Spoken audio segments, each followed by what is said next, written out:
Good evening, everyone. Currently, no warnings for the Fox West Texas viewing area. Have some warnings just to the north of the Red River, and then a very active evening around the Interstate 35 corridor. You'll remember during the 6 p.m. newscast had a severe thunderstorm warning right around McCulloch County, San Saba, and Mason County. All the activity since moved off to the east.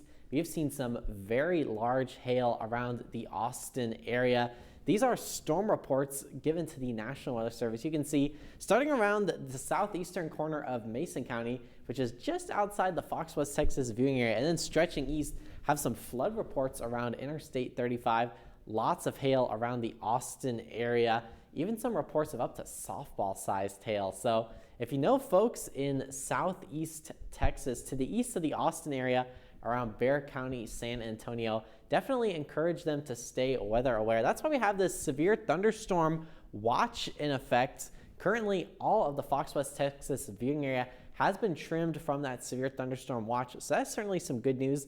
Current watch in effect till 11 p.m. Have another one extending through the nighttime hours. Just had a tornado warning issued for parts of southeast Texas. So it is looking to be an active night and extending into an active Wednesday for portions of Louisiana, getting into Mississippi as well. For us here in West Central Texas, you might see some wraparound rain on the other side of that low pressure system.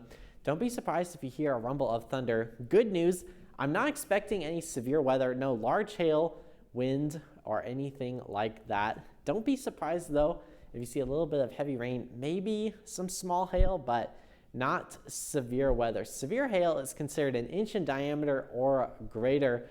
Wednesday, though, is looking to be a much calmer day. Also, a lot cooler of a day for your Wednesday. I'm only forecasting a high in the upper 60s. Have that really small chance of rain, but I think there's a little bit better rain coverage for folks in the big country. As you're heading out the door Wednesday morning, definitely expected to be on the chilly side.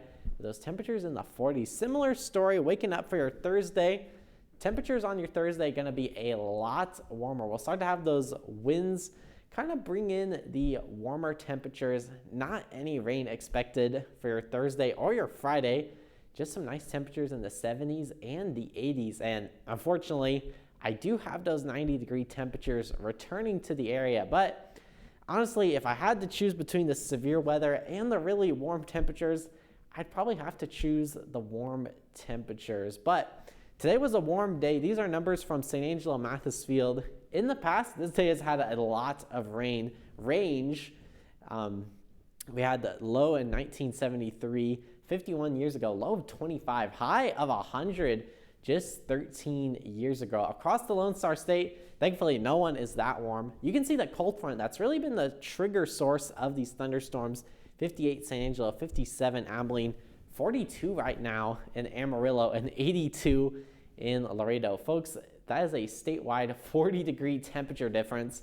That is certainly a big temperature difference, and that's why we're seeing all the active weather across the Lone Star State. Severe weather threat just about done here in West Central Texas. You might see some rain Wednesday, but honestly, it is looking to stay dry over the next week of weather. Early next week, that's when we're going to start to see our next weather system roll through. But otherwise, the rest of the week heading into this weekend is looking to stay warm and windy. Pretty typical West Texas weather for your spring. For your latest weather updates, you can always find them online and by following me on social media with the tags you see at the bottom. Bert?